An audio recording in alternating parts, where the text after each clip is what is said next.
Alors bonjour à tous et bienvenue sur cette nouvelle vidéo. Aujourd'hui, ça va être la suite directe de la vidéo précédente et on va parler conflit, conflit sous-acromial et notamment conflit sous-acromial en musculation. Alors avant ça, je voulais juste revenir sur des petites choses. Alors, la dernière fois, j'ai dit dans ma vidéo que si vous vouliez avoir accès au PDF, il fallait me contacter sur Instagram et tout ça. J'ai du mal à expliquer la démarche. En fait, c'est pour les personnes qui souscrivent à l'abonnement sur la chaîne YouTube. Ok, donc c'est un abonnement, c'est 5 balles par mois. Et ensuite, deux solutions. Soit ça vous dérange pas de me donner votre numéro de téléphone, vous rejoignez, si ça vous dérange pas, bah vous rejoignez le groupe Instagram. Vous avez accès au fichier PDF et ensuite on peut parler à propos des vidéos, parler, approfondir les sujets et tout ça. Pour le moment on n'est pas très nombreux donc on parle pas énormément, mais ça pourrait être intéressant, sympa d'être un peu plus nombreux. Et si vous voulez juste les PDF, bah pareil vous souscrivez à l'abonnement mais vous me dites non moi je veux pas donner mon numéro de téléphone, vous me donnez juste votre adresse mail et je vous mets dans la mailing list et puis du coup toutes les semaines je vous envoie le PDF. Ok, donc c'était pour revenir sur ça déjà. Ensuite, aujourd'hui, on va parler conflit sous-acromial en musculation. Pourquoi? Parce qu'en fait, c'est une notion qui est énormément abordée. Alors du coup, j'avais fait un reel il y a quelques temps. Donc comme ça, j'en profite pour vous montrer mon Instagram pour ceux qui veulent me rejoindre. Alors, faut que je le retrouve.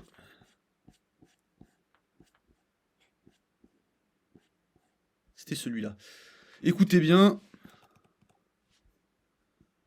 Forcément, si je mets pas le son. Et en quelque sorte la fin de la clavicule. Eh ben, le tendon se retrouve bloqué sur la tête acromiale. Tout cumulé va abîmer le ligament sus-épineux. Haute contre l'acromion. Ça, c'est en quelque sorte la fin de la clavicule. Eh ben, Ok. le tendon se retrouve bloqué sur la tête acromiale. Bon, alors, du coup, il parle de conflit acromial, mais bon, vous avez remarqué qu'il y a une erreur à chaque fois. Hein. L'acromion, c'est pas l'extrémité de la clavicule.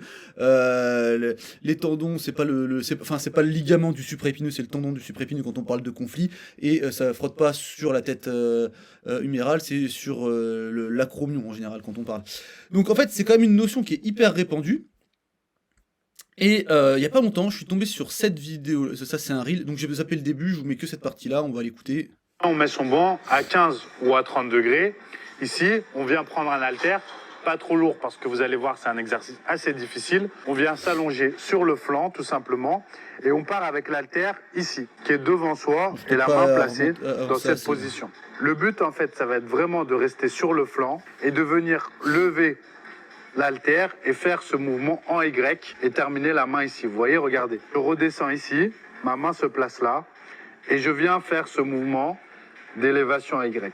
Je pourrais très bien, effectivement, faire une élévation latérale classique, mais la différence entre les deux, en fait, c'est le risque de blessure, Voilà. et surtout du fameux syndrome de l'accrochage, qui est expliqué en détail dans la méthode de Lavier 3, qui est un excellent livre que je vous Qui recommande d'avoir. Et donc du coup, quand j'ai vu ça, bon ça on va fermer, on s'en fiche. Mon Instagram toujours, on s'en fiche, voilà. Et donc en fait, du coup, je me suis dit effectivement, en musculation, on en parle beaucoup. Et là, il citait le livre, donc ce livre-là. Et je me suis dit quand même, ça va à l'encontre en fait de la réalité scientifique, parce que la dernière vidéo, vous vous rappelez, j'avais fait vraiment une vidéo pour voir est-ce qu'on peut parler de conflit acromial ou pas. Et du coup, j'ai lu la partie sur le conflit acromial de ce livre-là, et en fait, parce que je me suis dit, bah, j'ai dû rater des choses. Ou peut-être on étudie trop la population sédentaire et non sportive, et donc du coup, peut-être que j'ai raté certaines choses et tout ça. Donc j'ai lu cette partie-là, et je l'ai analysée, et on va voir comment, ce qu'on peut déduire, et ce qu'on peut comprendre de ce livre. Ce qu'il faut savoir, c'est que le livre, il est sorti en 2018 et que dans la partie sur les épaules, l'étude la plus récente elle est de 2016. Donc pour pas biaiser l'interprétation et faire des anachronismes en utilisant des études qui sont sorties après 2016 pour qui remettraient en question les choses, à chaque fois que j'utilise une étude qui contredit ce qui est dit dans le livre, je dirais de quand elle est, ok? Parce que si elle est après 2016, forcément les personnes n'avaient pas accès. Par contre, quand c'est une étude qui est citée dans le livre, j'analyse l'étude, et ça, bon bah elle est dans le livre, donc elle est utilisée, donc on peut l'analyser, ok? Donc là j'ai mis la caméra pour vous, parce que j'ai la vidéo à vous montrer, et on va pouvoir commencer maintenant. Donc du coup, pour estimer le temps de la vidéo, je crois qu'il y a 25 diapos, un truc comme ça, et il y a quand même pas mal de choses à dire, donc on va dire au moins 50 minutes de vidéo, je pense, ok?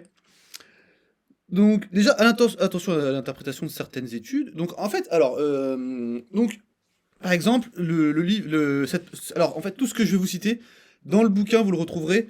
C'est le chapitre sur les épaules et c'est une partie sur le syndrome de l'accrochage, donc le conflit sous-acromial. Il y a une étude, c'est celle-là, sur le deltoïde et le supraépineux. Les affirmations qui sont faites dans le livre, en gros, c'est que les deux muscles, ils peuvent avoir, en fait, en fonction du rôle du supraépineux, vous allez avoir des conséquences différentes. Si votre supraépineux, il est plutôt moteur, le livre dit que les blessures, elles peuvent passer inaperçues. Si votre supraépineux, il est plutôt stabilisateur, le livre, il dit que tout dommage risque d'entraîner une vive douleur. Là, je cite. Bon, j'ai pas mis entre guillemets, mais là, je cite. Ok? Donc je me suis dit, oh, l'affirmation, elle est quand même assez ferme, elle dit des choses. Je me suis dit, moi, je la connais pas cette étude, je vais aller lire ce qui se passe. En fait, il y a quand même pas mal de choses dans l'étude qui font que ces affirmations-là, en fait, elles perdent en poids au fur et à mesure qu'on lit l'étude. Pourquoi? Déjà, en fait, les sujets dans l'étude, ils étaient sains. Sains, qu'est-ce que ça veut dire? C'est-à-dire qu'ils n'avaient aucune plainte au moment de l'étude à l'épaule, et ils n'en avaient jamais eu avant, ok? Mais, on n'a pas regardé l'état de la coiffe des rotateurs à l'imagerie. Donc en fait, c'est un peu problématique, c'est-à-dire qu'on prend des gens qui ont pas mal, et on fait des conclusions à la suite sur,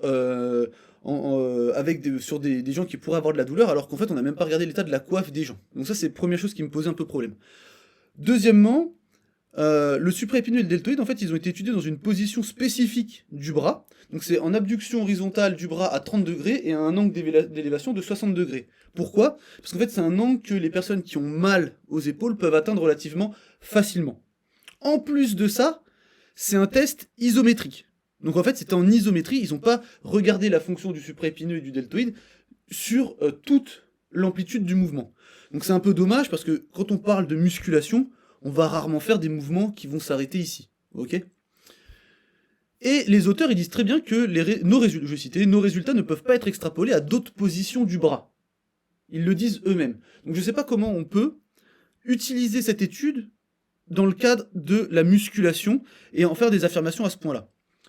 Ensuite, dans cette étude-là, toujours, ils disent, les auteurs, mais c'est même pas moi qui le dis là, vraiment je récupère ce que disent les auteurs, vous pouvez la lire, hein. Bien que spéculative et non évaluée dans cette étude, ceci pourrait être une explication des variations de la sévérité des symptômes et des résultats du traitement chez les patients souffrant de rupture de la coiffe des rotateurs et de la prévalence élevée des ruptures asymptomatiques. Même eux, ils le disent, que les conclusions qu'ils font sur ça, je vais vous le dire juste après, mais en fait, je vous ai mis en violet ce qui est dit dans l'étude, et en violet les affirmations du livre ici. Et en rose, c'est ce qui va avec le rose ici. Mais en fait, même eux disent que c'est une hypothèse et que c'est pas évalué dans l'étude. Donc si c'est pas évalué, on peut pas faire des conclusions aussi franches que celles qui sont faites dans le livre. Par exemple, les sujets chez qui le supraépineux joue un rôle, principalement un rôle d'élévateur, pourraient ressentir moins de symptômes du déchirure du tendon que les sujets chez qui le supraépineux fonctionne davantage comme un important stabilisateur gléno-huméral. Voilà. Ça pourrait, donc c'est comme je dis, c'est spéculatif, c'est pas évalué, on connaît pas l'état de la coiffe. Si ça se trouve dans le groupe où le supraépineux était plutôt stabilisateur, ça se trouve on avait des gens qui avaient une proportion assez importante de gens qui avaient des ruptures de coiffe. Bon après de toute manière, les ruptures de coiffe, ça dépend surtout de l'âge de votre cohorte, hein. Le facteur de risque numéro 1 des ruptures de coiffe, c'est l'âge. Vous le savez depuis la vidéo d'avant. Donc je trouve ça un peu dommage parce que là, en fait, il y a pas mal de choses dans les affirmations qui sont problématiques. Le fait que ce soit un test isométrique dans une certaine position, le retranscrire derrière dans un bouquin de musculation, c'est un peu dommage. Surtout que moi, quand je me suis dit ça, je me suis dit, c'est super bien pour sous-grouper les patients. Bon, alors on peut pas forcément l'évaluer au CAB, et je me dis, chez des patients avec des douleurs récalcitrantes ou je sais pas, on va pouvoir sous-grouper et peut-être faire des classifications. Bon, en fait, pour le moment, l'étude, il y a besoin de faire d'autres choses avec, parce que pour le moment, en fait, il faudrait faire avec des groupes où d'un côté on a des gens avec des ruptures de coiffe et des gens avec des coiffes saines qui ont le même âge bien évidemment, hein, faut qu'ils soient à Paris par âge, voilà, tout un tas de choses à faire. Donc j'étais un peu déçu par l'interprétation qui avait été donnée dans cette étude, qui avait été faite de cette étude. Après attention aussi à certaines choses qui sont qu'on vous raconte et qui sont non prouvées. ok? Par exemple, donc je lisais toujours le bouquin, et il y a une affirmation qui disait que sans sport, en fait, le supraépineux, il est excessivement sujet aux blessures d'usure, donc en fait, il va dégénérer avec l'âge, ça on le sait, et ensuite, je cite, s'il dégénère seul, on peut facilement imaginer que ce phénomène se trouve grandement accéléré chez les sportifs de force qui abusent de leurs épaules avec des poids lourds. Là, moi, ce qui me gêne, c'est on peut imaginer. Donc le genre lexical de, en fait, faut imaginer qu'on n'est pas du tout dans un langage lexical de scientifique, et il n'y a pas de source. Donc en fait, il faudrait des études comparatives entre une population sédentaire et des sportifs. Donc, ce qui serait bien, c'est des sportifs de différents niveaux, donc récréatifs et compétitifs, appariés en âge toujours, parce qu'on sait que l'âge c'est un facteur important de rupture de coiffe, et voir si plus d'usure engendre plus de douleur et moins de fonction. Et en fonction de ça, on pourrait confirmer ou infirmer cette hypothèse, parce que là c'est une hypothèse, hein, c'est même pas une théorie, c'est une hypothèse. Donc je comprends pas trop cette phrase. Moi je trouve que c'est juste, ça fait plus peur qu'autre chose. Ça pourrait sembler logique, mais est-ce que c'est logique? Je sais pas. Par exemple, si on prend les coureurs, on sait, par exemple, que effectivement les sédentaires et si on prend les coureurs, si on prend l'arthrose de genou et l'arthrose de hanche, on sait que les sédentaires et les compétiteurs, c'est ceux qui en ont le plus, et les sportifs récréatifs, c'est ceux qui en ont le moins. Donc en fait, il y a peut-être un effet protecteur sur les tendons de faire de la musculation. Bon, après là, la phrase elle finit en abuse de leurs épaules. Donc forcément, l'abus, on peut se dire, l'abus forcément, ça va, c'est jamais bon. Ok, mais c'est dommage de pas mettre de source et d'affirmer ça comme ça. Voilà. Ça aurait été bien de savoir est-ce qu'on a un effet protecteur de la musculation sur les tendons chez le sportif récréatif par exemple, avant de faire une affirmation comme ça. Donc moi ça pareil, j'étais un petit peu sceptique sur cette partie-là. Ensuite, ça parle d'acromion. Alors l'acromion, de toute façon, on en parle tout le temps. Donc le livre, ce qu'il nous explique, c'est qu'en fait, un acromion plus protecteur, ça peut raboter le supraépineux quand on fait beaucoup de mouvements, ce qui va déclencher de l'inflammation et ça va devenir douloureux. Ok ? Et chez certains, ils forment un bec qui réduit l'espace sous-acromial. Pareil, cette phrase-là, elle est, quand elle est notée, il n'y a pas de source qui va avec. Donc je pense que c'est accepté comme vrai, entre guillemets. Et ça, c'est une diapo, vous vous rappelez, je vous l'avais mise dans la vidéo précédente. Et là, ça a été coupé, c'est un peu dommage. Mais en gros, en fait, on sait que la forme de l'acromion... En fait, il existe une classification dite morphologique de la forme de l'acromion, qui va du type 1 au type 3, des fois on peut mettre le type 4. Et en fait, on se dit que la forme de l'acromion va jouer sur le risque de blessure de la coiffe des rotateurs. Et on considère qu'un individu qui a un acromion, donc ça c'est le courbé et ça c'est le crochu, ça peut développer des problèmes de coiffe. En fait, on a une corrélation hautement significative entre l'âge et les pathologies de la coiffe des rotateurs qui existent, et en fait, les recherches soutiennent qu'un acromion crochu de type 3 représente en fait un processus dégénératif plutôt qu'une variation morphologique, mais j'ai déjà expliqué la dernière fois. En gros, plus vous allez avancer en âge, plus vous allez avoir un risque de rupture de coiffe, et plus votre acromion il va dégénérer. Quand on va faire par exemple, quand on va regarder à l'imagerie, on va voir que les deux vont être corrélés, mais en fait l'un ne provoque pas l'autre, c'est en fait juste, il y a un troisième facteur qui joue, c'est l'âge, ok ? Et l'âge va faire que l'acromion dégénère et que la coiffe dégénère aussi. Bien qu'une relation entre les ruptures de la coiffe des rotateurs et la dégénérescence de l'acromion semble exister, cela devrait être considéré comme une association plutôt qu'une implication de l'acromion. Okay, et ensuite, on a une étude avec modélisation tridimensionnelle qui a montré que le conflit osseux avec l'acromion, c'est pas une cause primaire en fait de lésion de la coiffe des rotateurs. C'est cette étude-là. Là, il n'y a pas la. Là, ça a été coupé, je sais pas pourquoi, mais vous regarderez la vidéo précédente. Voilà, c'est très bien expliqué. Je rappelle juste que l'âge, c'est le facteur numéro 1. Okay, plus l'âge il augmente, plus le risque de rupture de la coiffe il augmente. Donc voilà. Et c'est aussi ça, il faut faire attention à ça. C'est comme les gens qui vous savez, des fois, il y a des gens qui ont un certain âge et qui vont vous dire oui, fais pas de tirage menton ou de tirage nuque, tu vas t'abîmer les épaules, ça va frotter, ça va te raboter ton supraépineux, faut pas faire ça, nanana. En fait, il dit ouais, bah regarde, moi j'ai une rupture de coiffe, c'est à cause de ça. En fait, non, en fait, l'âge, si le mec il a 50 ans, enfin voilà, déjà ça augmente. Si le mec il vous dit ça, il a 60 ans, déjà ça augmente. Vous voyez bien qu'il y a des ruptures de coiffe qui sont asymptomatiques et symptomatiques. Ok.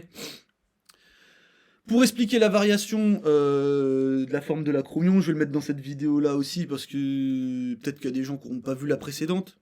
Mais allez voir la précédente, soyez pas des flemmards. Alors, je vais faire la version très rapide là. En fait, on a un ligament ici entre l'acromion et le processus coracoïde, et vous voyez bien qu'il a une forme de trapèze. Donc avec une insertion plus large ici et plus fine ici. Enfin, plus mince ici. Enfin, moins large, quoi.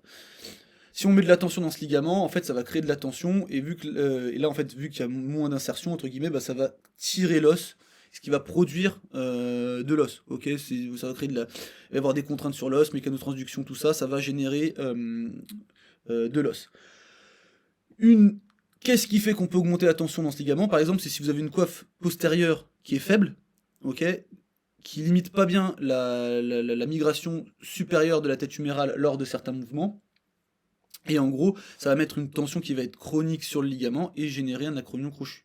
Donc en fait, ça serait même plus, hypothétiquement, un acromion crochu, une conséquence d'une coiffe qui joue pas son rôle, plutôt que la cause d'une rupture de coiffe.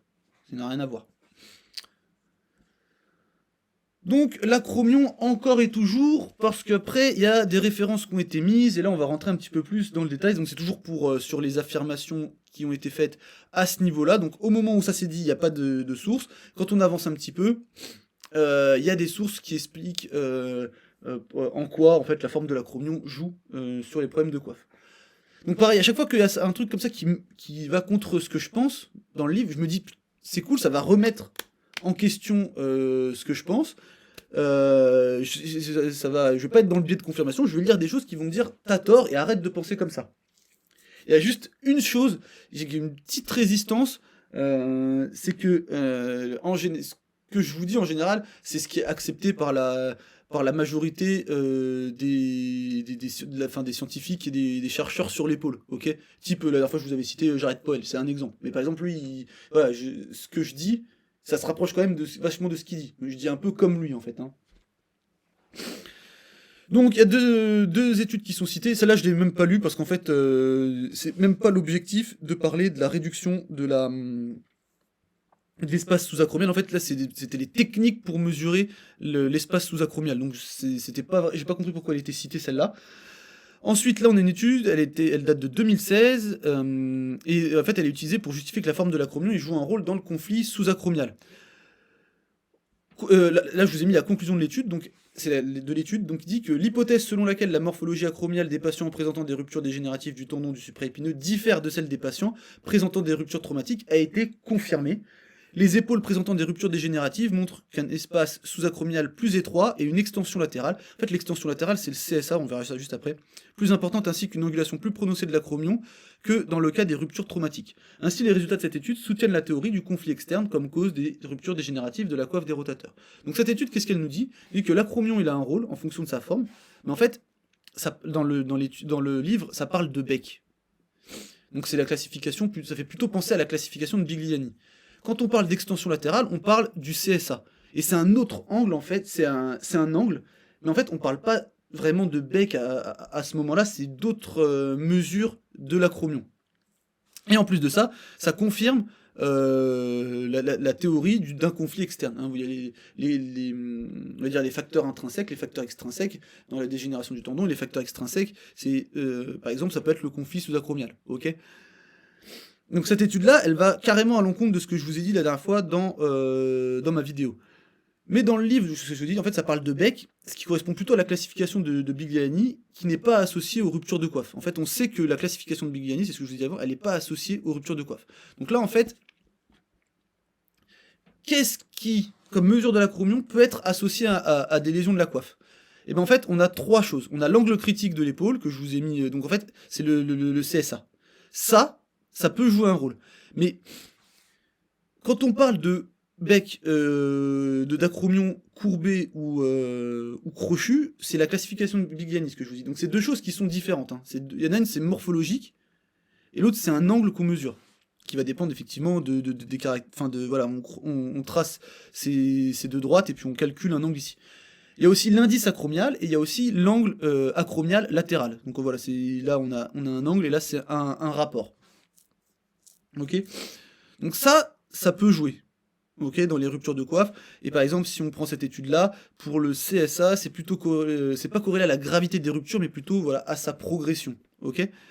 Cette étude-là, en fait, elle est sortie après le livre, et elle comprend cette étude-ci. Donc en fait, on sait sûr et certain que la classification de Bigliani, faut arrêter avec ça. Ok. Si tu me parles d'angle critique de l'acromion, faut me dire les termes dans ton livre. Si tu me parles d'indice acromien, il faut dire les termes, ok. On peut pas utiliser les termes de la classification de Bigliani pour conclure en prenant les résultats du CSA, ça n'a pas de sens, ok. Donc il y a des choses qui peuvent jouer, mais moi je trouve que c'est pas bien expliqué dans le livre. En tout cas, j'ai des doutes sur la compréhension ou sur les affirmations qui sont faites dans le livre. Ensuite, on arrive à une autre affirmation.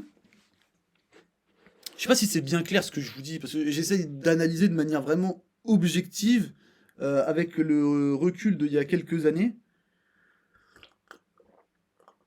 C'est pas un exercice très facile. Ensuite, on a une affirmation qui dit que certains, donc je cite, certains ont un tendon plus épais qui frotte et qui finit par s'inflammer.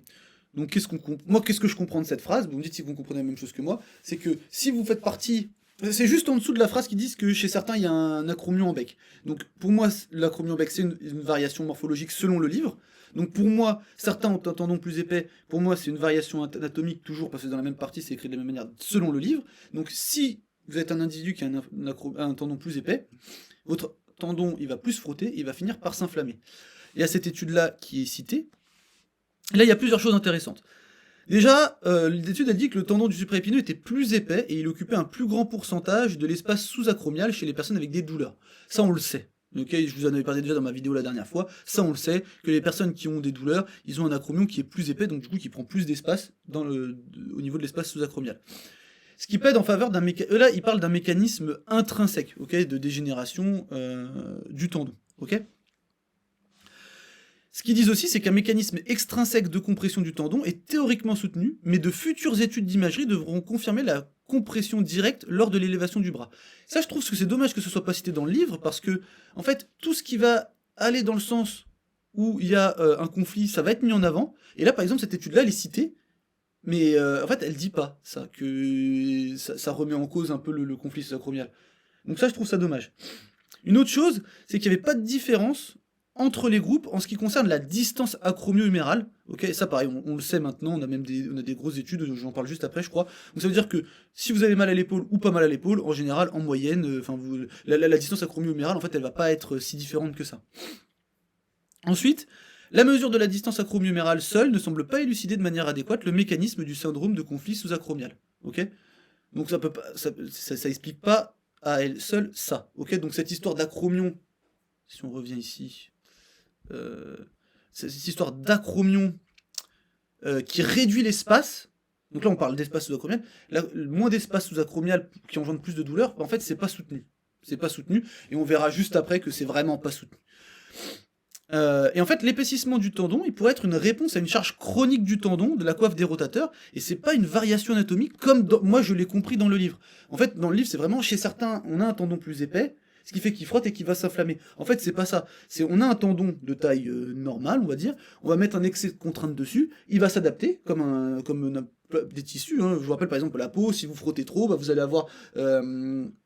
la peau, elle va s'épaissir, elle va se durcir, voilà. Bah, c'est un peu pareil pour le tendon. Vous allez mettre trop de contraintes, sûrement peut-être qu'il y aura une inflammation, et il va devenir plus épais. Mais c'est excès de contrainte qui fait qu'il s'épaissit. Et c'est pas il est plus épais, donc il frotte.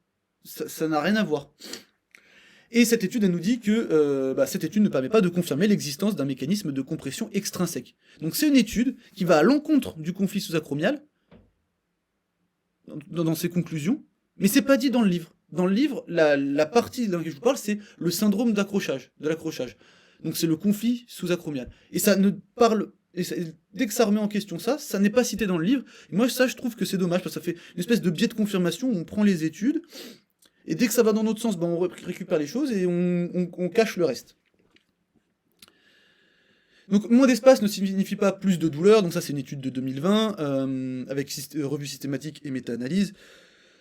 J'avoue que j'ai pas regardé s'il y avait des études antérieures à 2016, mais je pense que c'est largement probable qu'il y ait des études incluses qui soient d'avant 2016, mais j'ai pas vérifié, donc je dis rien, ok?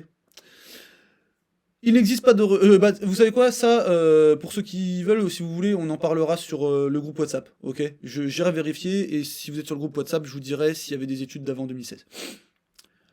Donc, on sait qu'il n'existe pas de relation entre la taille de l'espace sous-acromial et les douleurs d'épaule. En effet, une revue systématique n'a pas démontré de différence entre la distance acromio-humérale, donc toujours entre l'acromion et la tête humérale, mesurée à 0, 45 et 60 degrés d'abduction de l'épaule, entre les participants ayant un syndrome douloureux sous-acromial et les témoins n'ayant pas de douleur. Ok ?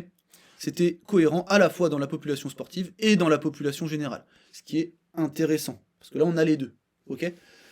Les personnes atteintes de conflit sous-acromial présentaient une distance acromio-humérale et une épaisseur du tendon du supraépineux plus importante que les témoins. Ces résultats suggèrent que l'espace sous-acromial est déjà plus large chez les personnes atteintes de conflit. Ça remet un peu en question ce qui avait été dit ici, où il n'y avait pas de différence.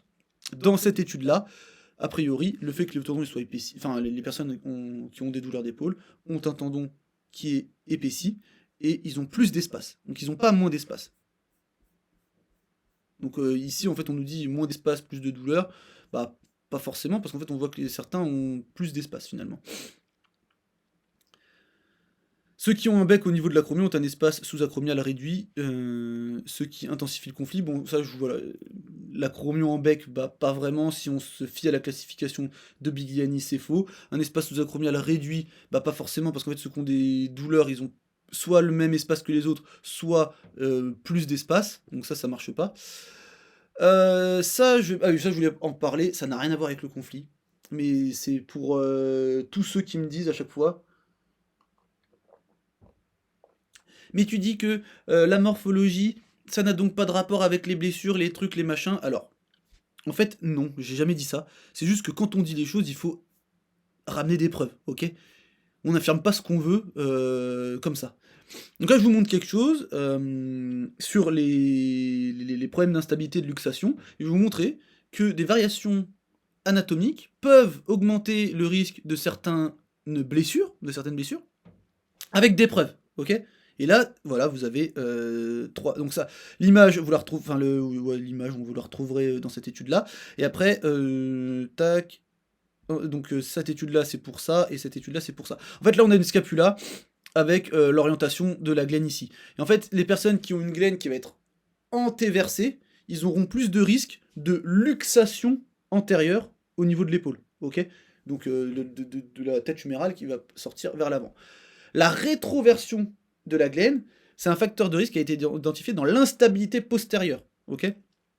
Donc c'est des choses qui sont différentes. Hein. L'instabilité postérieure, ça ne veut pas forcément dire qu'il y a une luxation postérieure. C'est une instabilité, ok? Et la luxation antérieure, là, bon, plutôt, voilà, qui sort en général, ce serait plutôt traumatique en général. Bon voilà, mais on s'en fiche, je ne vais pas faire un cours sur la luxation. C'est juste que voilà, la forme de la glène de votre scapula, elle peut jouer. D'ailleurs, il y a un chapitre sur la luxation antérieure dans le livre, et je crois qu'il ne cite pas ça. Donc voilà, là par contre, là du coup je vous dis, voilà, la morphologie ça peut avoir un impact, ok? Mais je le prouve, et je l'appuie avec des données, voilà. On va zapper, on s'en fiche de ça. Ensuite, alors là on arrive à une partie, je sais pas trop quoi en penser, parce qu'en fait ça nous dit que, en fait en gros il y aurait le conflit sous-acromial, on va dire comment, inné, en gros vous naissez avec un espace ou un bec acromial ou des choses comme ça, donc ce qui est faux, hein, on n'est pas avec un bec acromial a priori, ce serait plutôt un processus dégénératif, mais maintenant ça vous le savez. Donc le décentrage antéro-supérieur de la tête humérale, en gros, ça serait un décentrage. Après, il y a tout ce qui est décentrage acquis, donc un espace sous-acromial réduit acquis, c'est-à-dire qu'à la base vous l'avez pas, mais à cause de certaines choses vous l'avez. Et une des choses qui est citée, c'est le décentrage antéro-supérieur de la tête humérale. Donc ça nous dit que le conflit peut être causé par un décentrage antéro-supérieur de la tête humérale. Il n'y a pas de source, donc ça c'est un peu embêtant parce que j'ai pas pu vérifier pourquoi il disait ça. Mais pour moi ça. Alors là, du coup, là, c'est mon avis, c'est moi et mes connaissances, donc à prendre avec toutes les pincettes, avec des grosses pinces. Pour moi, ça, c'est le complexe global de l'épaule, c'est une méthode de rééducation, quoi, avec le décentrage antéro-supérieur et le décentrage en spine, enfin, tout un truc, je suis même pas sûr que ce soit appuyé par la littérature scientifique. Moi, ce que je peux vous dire, c'est que d'après les études, si on a un infraépineux qui est rompu, on va avoir une migration supérieure de la tête humérale. Mais du coup, c'est le fait que l'affront épineux soit rompu, ça a fait migrer la tête vers le haut. C'est pas la tête qui est migrée vers le haut, donc du coup, ça abîme les tendons. Voilà. Moi, c'est la seule chose que je peux vous dire sur ça. Mais voilà, pareil, là, il y a une affirmation qui est faite dans le livre et il n'y a pas de source. Et c'est dommage pour un ouvrage qui se veut scientifique de faire des affirmations qui ne sont pas sourcées à chaque fois. Donc, on va passer à ça. Et ça, c'était hyper intéressant. Là, on a eu une étude qui était relativement intéressante que je ne connaissais pas. L'affirmation qui est faite dans le livre, c'est que les douleurs de supraépineux engendrées en bodybuilding découlent d'un conflit sous-acromial. Donc là, il y a une affirmation qui est faite et qui est forte, c'est qu'il y a un conflit sous-acromial. Et qui fait que les mouvements, certains mouvements qui obligent la tête à lever les bras, qui est causé par les mouvements qui obligent la tête à lever les bras au-dessus de la tête. Donc là, il y a deux choses qu'il faut comprendre, c'est qu'on a une affirmation claire et nette du conflit sous-acromial. Donc là, c'est quand même une affirmation relativement extraordinaire, entre guillemets, parce que, en fait, ça va à l'encontre de tout ce qu'on connaît à l'heure actuelle sur le... Voilà, le conflit sous-acromial, c'est remis en question. Comme je vous ai dit dans mon autre vidéo, on dit pas que cette compression externe, ça n'existe pas et on s'en fiche, c'est juste on verra après qu'elle est physiologique dans la plupart des cas, et elle arrive moins souvent que ce qu'on pense. On en reparlera. Mais sur une épaule qui est un peu sensible, avec des structures un petit peu sensibles ou quoi, effectivement, peut-être que ça joue. On avait pris l'exemple, si vous avez, par exemple, une sensibilité au niveau de l'ischio sur des tissus, le fait de vous asseoir, bah, peut-être que ça va augmenter, ça va être un peu plus désagréable, ok? Mais ça veut pas dire que le fait de s'asseoir, c'est ça qui a causé la lésion. C'est juste que c'est sensible en ce moment, donc du coup, la compression fait un peu mal quand vous êtes assis. Donc, comme on dit, des affirmations extraordinaires méritent des preuves extraordinaires, ça c'est toujours la même chose, c'est des choses en épistémologie qu'on connaît. Exemple, j'ai vu un chien dans la rue hier, bon on sait qu'il y a des chiens, on sait que ça peut être dans la rue, bon si je vous dis ça vous allez me croire. Si je vous dis j'ai vu, je sais pas, j'ai vu admettons, un zèbre dans la rue, là vous allez me dire, ah ouais, est-ce que t'as une photo ou un truc? Si je vous dis j'ai vu le monstre du Loch Ness, là, voilà, il y a intérêt à avoir plusieurs photos nettes. Même le zèbre, si je vous montre une photo, même elle est floue, vous allez me dire, ouais, c'est vrai, ça ressemble à un zèbre. Si je vous montre une photo du monstre du Loch Ness, c'est flou, vous allez me dire, tu te fous de ma gueule. Donc, qu'est-ce qu'on a ici? En fait, on a une. Alors, on va faire un petit rappel. Le tendon du supraépineux, il a une épaisseur. Hein, c'est pas un truc tout plat. Donc forcément, il y a une partie supérieure, une partie inférieure. Et en fait, dans le conflit sous-acromial, dans cette idée-là, à la base, on disait que toutes les lésions, elles étaient du côté de la bourse. Hein, donc la bourse, c'est le côté supérieur. En fait, on remarque que dans la plupart des cas, les lésions, elles sont plutôt inférieures. Okay, vous vous rappelez, c'est des fibres qui sont peut-être un peu plus fragiles, et c'est du côté articulaire. Et en fait, dans cette étude-là, on a un tiers des lésions qui sont supérieures et 2 tiers qui sont inférieures.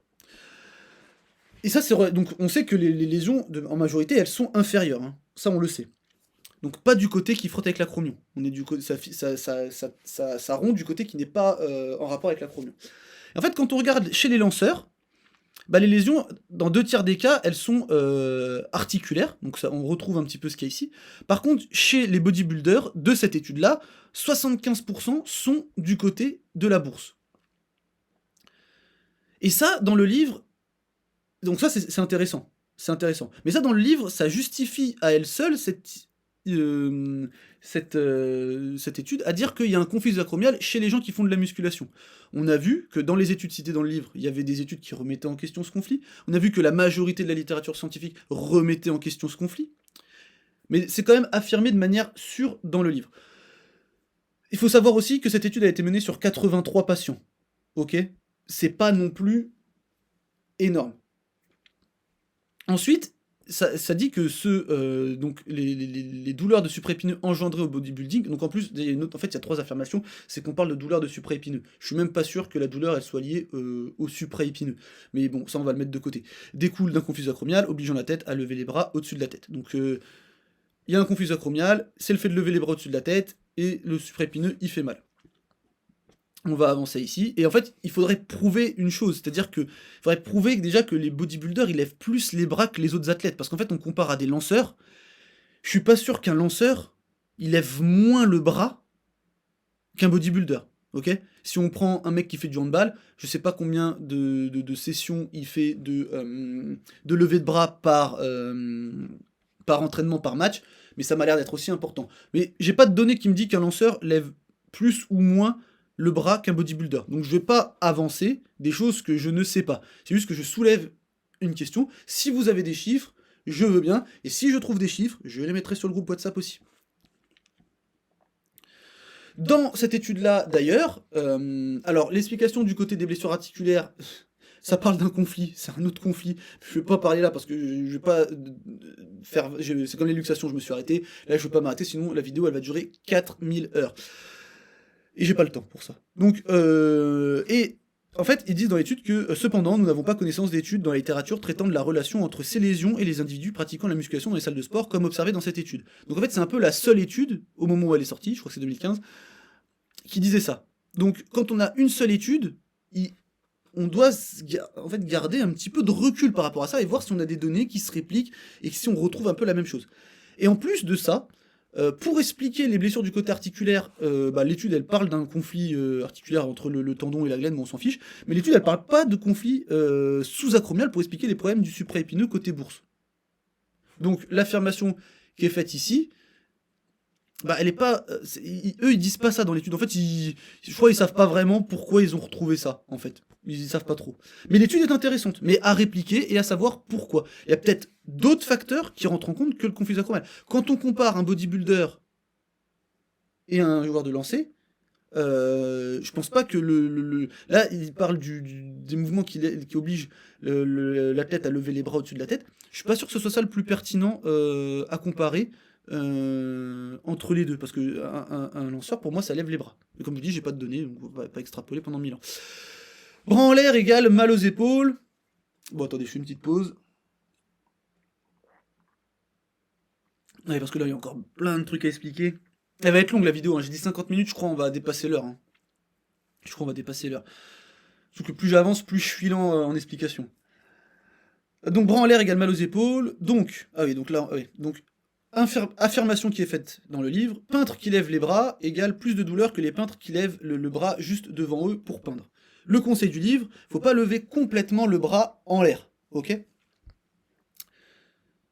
On est toujours dans le conflit sous-acromial, donc sous-entendu, lever les bras en l'air, ça comprimerait les tendons. Donc là, il y a plein de choses qui... Voilà. La première chose, c'est que, et ça c'est quelque chose que je peux reprocher aussi aux auteurs, c'est que quand on dit que le conflit sous-acromial n'existe pas, eux ils disent qu'en fait, donc, lever les bras n'est pas un facteur de risque. Personne qui lit des études sur l'épaule vous dira que lever les bras, ce n'est pas un facteur de risque de douleur d'épaule. C'est juste qu'on ne l'associe pas au conflit sous-acromial. Mais personne ne dit que, je vais répéter parce que, pour mettre un peu plus de poids dessus, personne de sérieux ne dit que qu'avoir une activité avec les bras en l'air n'est pas un facteur de risque de douleur d'épaule. Personne ne dit ça, ok? Dans cette étude, donc là du coup j'ai cité une méta-analyse pour bien confirmer ce que je disais, c'est que les activités bras en l'air c'est un facteur de risque, oui, mais derrière d'autres facteurs. L'âge et le diabète, par exemple. Ok? Donc ça, c'est des preuves solides, et ça, c'est des preuves modérées, voilà. Donc voilà, on sait que c'est un facteur de risque. Donc personne de sérieux ne vous dira que lever les bras en l'air, ce n'est pas un facteur de risque. Tous ceux qui vous parlent d'épaule, ils vous le diront, ok? Une chose, donc on nous conseille de ne pas lever le bras en l'air, on est dans le syndrome de l'accrochage, ce qu'on peut sous-entendre c'est que plus on a le bras en l'air, plus on va comprimer, du coup moi c'est ce que je comprends quand on me conseille de ne pas lever le bras en l'air dans une partie où on dit qu'il y a une compression externe. Ce qu'il faut savoir c'est que la compression elle n'arrive pas à l'angle où on pense. Voilà, c'est un petit rappel, quand on a une épaule douloureuse notamment, on a un arc douloureux, donc en fait ça fait pas mal, aïe j'ai mal, ah c'est bon j'ai plus mal. On a cet arc douloureux et en fait ça peut être attribué voilà, à un pincement, comme ça des fois on se dit on a mal, ah c'est parce que ça pince les tendons et les choses comme ça. En fait, les distances sous-acromiales étaient généralement les plus faibles en dessous de 70 degrés d'élévation humérothoracique, notamment entre 50 et 70 degrés. Donc en fait, c'est entre là et là, c'est là où ça fait où la distance en fait entre la tête humérale et l'acromion est la plus faible. C'est pas ici, ok? Donc c'est pas à l'angle où on a mal. Et ensuite, lors de l'élévation du bras, l'insertion de la coiffe des rotateurs est la plus proche de l'arcade coraco-acromiale, entre 40 degrés et 75 degrés d'élévation humérothoracique. Donc si on veut vous conseiller de ne pas comprimer la coiffe en évitant de lever ici, mais en fait c'est pas forcément ça qui se passe. Vous comprimez plus la coiffe quand vous êtes ici, en fait. Ok? D'après ces études-là. Donc entre 40 et 75 degrés, on va prendre la fourchette large, c'est là où les tendons sont le plus écrasés, entre guillemets. Donc voilà, plus de douleur ici. Et du coup, alors là, j'ai lu des études sur les peintres. Parce que du coup, je me suis dit, putain, c'est hyper... Oh, j'ai dit des gros mots. Je vais pas... Bon, c'est pas grave. Donc, j'ai lu des études sur les... Alors, les études sur les peintres, je n'avais un peu rien à faire, je vous avoue. Mais du coup, en fait, dans le bouquin, c'est marqué que les peintres qui lèvent le bras devant eux, notamment pour peindre des murs, ils ont moins de douleur que ceux qui peignent au plein faux. Et il y a 2 études qui sont citées, et j'ai pas trop compris. Alors après, peut-être que pourtant c'est les mêmes titres, c'est les bonnes données, mais du coup, je sais pas comment c'est arrivé à être écrit comme ça dans le livre. Alors, c'est peut-être que c'est moi qui fais une erreur, mais en gros, dans cette étude-là, en fait, on compare 3 techniques pour peindre. C'est 3 techniques où on peint un plafond. Donc j'ai pas compris où est-ce qu'on disait qu'on peignait un mur. Et en fait, on a une technique, c'est la technique de pousser. En fait, elle engendre moins de douleur. Mais elle engendre pas moins de douleur parce qu'on lève pas le bras. C'est notamment parce que en fait, la longueur de la course elle est plus courte et on a une vitesse plus faible. Donc peut-être que une course plus courte et une vitesse plus faible, ça met peut-être moins de contraintes, et du coup, en fait, les peintres du groupe de sujets qui utilisaient cette technique-là, ils ont signalé moins de problèmes d'épaule pendant qui peignaient que les autres. Et il y avait une deuxième étude qui était citée, et là, en fait, ils comparaient pas des peintres de murs versus plafond, je crois que c'était des gens qui peignaient chez eux, je crois, et je crois qu'ils trouvaient qu'ils peignaient avec le bras quand même au-dessus de 90 degrés. Donc je sais pas, là, si vous avez le livre et que vous avez compris autre chose, dites-le moi, parce qu'en fait, j'ai pas... En fait, moi je pensais qu'ils avaient comparé des peintres qui peignaient ici, donc avec l'épaule basse, et des peintres qui peignaient effectivement... ou même un mur, enfin je sais même pas si on peint un mur comme ça, je pense qu'un mur, on le peint quand même bras en l'air. Mais j'en sais rien, donc peindre ici et peindre comme ça, je pensais. Et en fait, bah non, dans les 2 études avec des peintres, j'ai pas trouvé ça. Donc si quelqu'un a une réponse... a lu le livre et a lu les études, ça m'intéresse, mais du coup je vois pas comment ces affirmations-là ont pu être faites à partir de ces 2 études-là. Je comprends pas. Ensuite, le déséquilibre musculaire. Alors le fameux déséquilibre musculaire, ça vous l'avez déjà tous entendu. Ce que dit le livre. Donc trop entraîner les muscles qui tirent l'épaule vers l'avant, pectoraux, deltoïdes antérieurs, au détriment des muscles qui mettent l'épaule vers l'arrière, donc deltoïde postérieur, trapèze moyen, frein épineux, rhomboïde. Ça va réduire l'espace sous-acromial et favoriser le frottement du supraépineux. Au moment du livre où il y a ça, pas de source. Ça, c'est ce qu'on entend. Ça, c'est vous parlez avec un mec de la salle de muscu, il va vous le dire. Hein. T'es trop comme ça, faut que tu travailles l'arrière, nanana.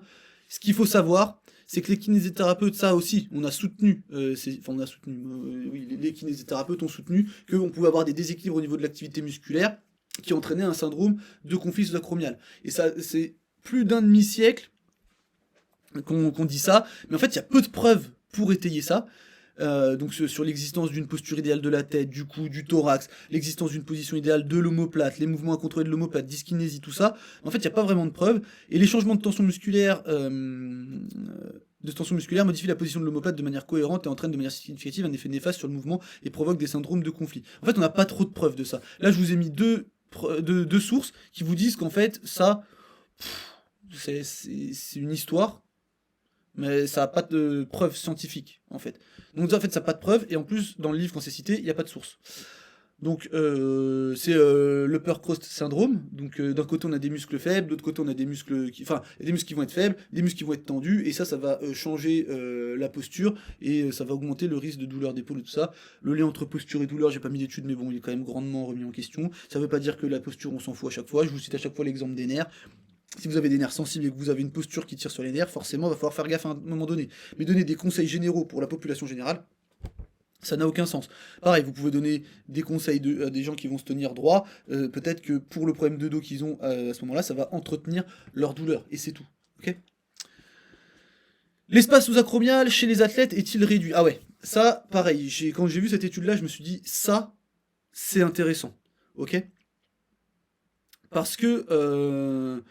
j'ai pas mis l'affirmation du livre, mais c'est en gros c'est ce qui est expliqué, c'est qu'en gros les athlètes ils peuvent avoir un espace sous-acromial qui est réduit, ce qui va augmenter le risque de conflit et tout ça. Je me suis dit ça je le savais pas, c'est chez des athlètes, je me suis dit là on a de la donnée, on a des données, ça va être intéressant.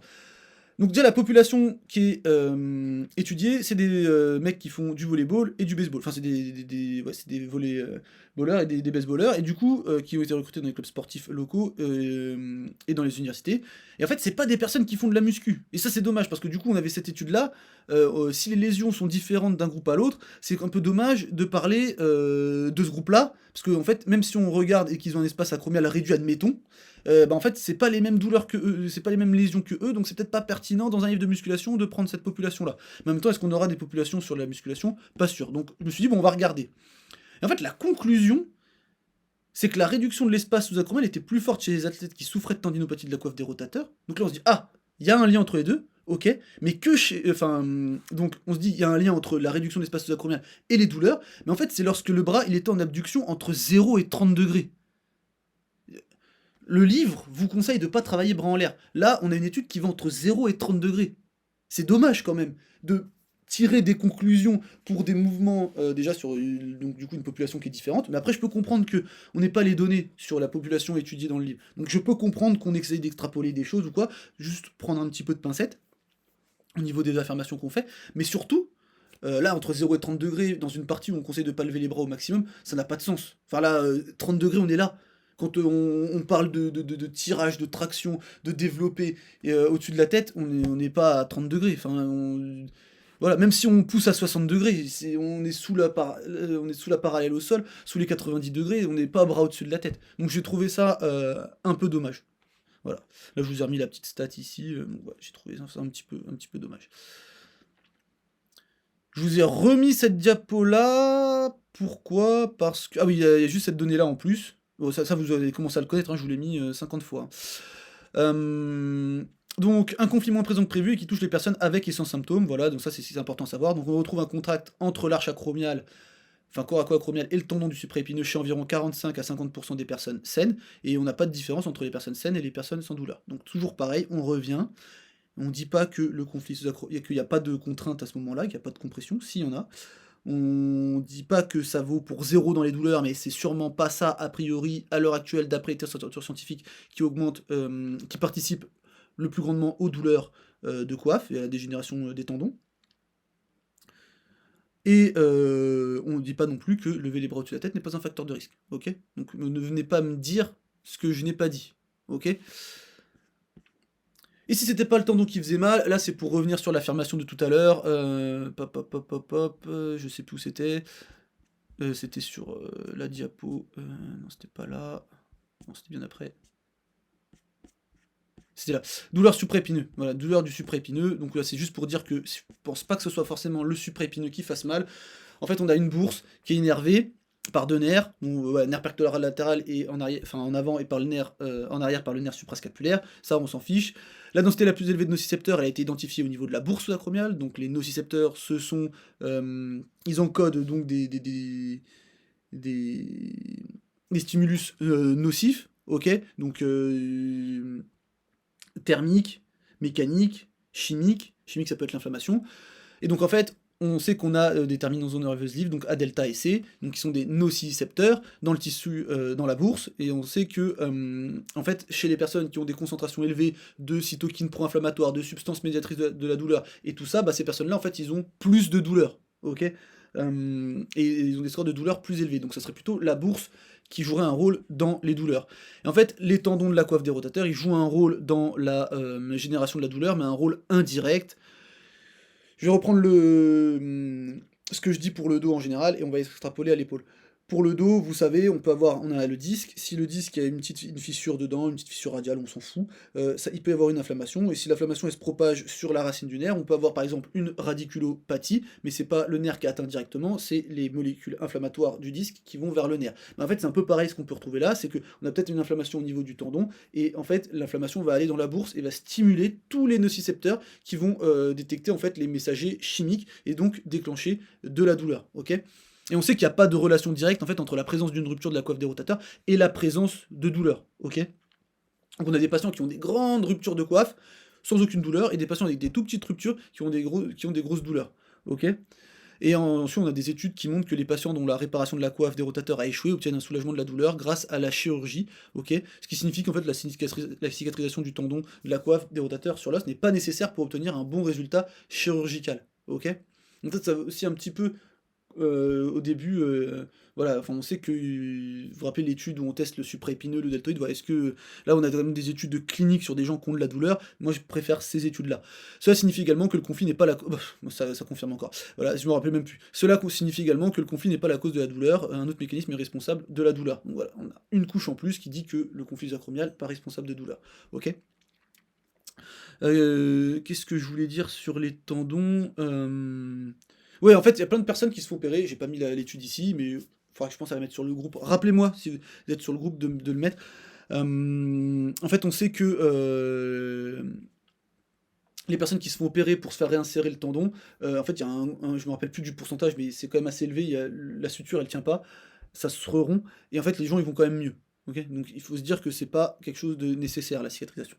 Voilà. Et ensuite, quand on compare en fait juste l'acromioplastie avec bursectomie, donc on coupe l'acromion, on retire la bourse, versus on retire juste la bourse, mais en fait, on a les mêmes résultats. Ok, donc c'est peut-être pour dire encore qu'en fait l'acromion, bah, on s'en fiche un petit peu, et que c'est vraiment la bourse qui est source de douleur. Donc on arrive à la fin de cette vidéo, donc les limites que j'ai trouvées en lisant ce chapitre-là. Alors en fait, il n'y a aucune étude qui enfin, non, c'est pas ça, j'ai mal écrit. Il y a des études qui contredisent cette histoire de conflit acromial, mais elles sont pas... Mais toutes ces notions-là, toutes ces preuves-là, elles sont pas dites dans le livre. C'est vraiment... ça va que dans un sens. Le sens du conflit, l'acromion, faut pas lever les bras en l'air, et je trouve que c'est mal justifié. Modèle bio, plus, parce que le psychosocial, on n'en parle pas. Bien évidemment, c'est un livre de musculation. Mais à partir du moment où on parle de douleur, je trouve ça dommage de ne pas parler de facteurs... Alors, les facteurs sociaux, bon, ça on va pas en parler, je peux comprendre. Mais les facteurs psychologiques, je trouve que c'est important. Pourquoi ? Parce qu'en fait, ils parlent des facteurs psychologiques sans... Ils travaillent, entre guillemets, sur les facteurs psychologiques dans le livre, sans s'en rendre compte. Qu'est-ce que ça veut dire ? C'est-à-dire que tout au long du chapitre, vous avez un champ lexical de la faiblesse. Donc vous avez le mot vulnérable. C'est une question de temps avant d'avoir de la douleur. Des mouvements, bon là ça c'est mal sorti, des mouvements dangereux et tout ça. Et en fait quand il dit ça, en fait ils vous mettent des facteurs psychologiques au niveau de la douleur, ok ? Vous allez peut-être faire du catastrophisme. Ah, faut vraiment que je limite les mouvements vers le haut pour pas coincer. C'est peut-être, on sait que c'est un facteur de risque, mais ça coince pas, et est-ce que ça abîme plus la quoi ? Voilà, c'est des choses à savoir. Hypervigilance, donc vous allez peut-être vous dire, putain, à chaque fois que je lève le bras, limite vous allez compter le nombre de fois où vous avez levé le bras dans la journée pour pas vous blesser.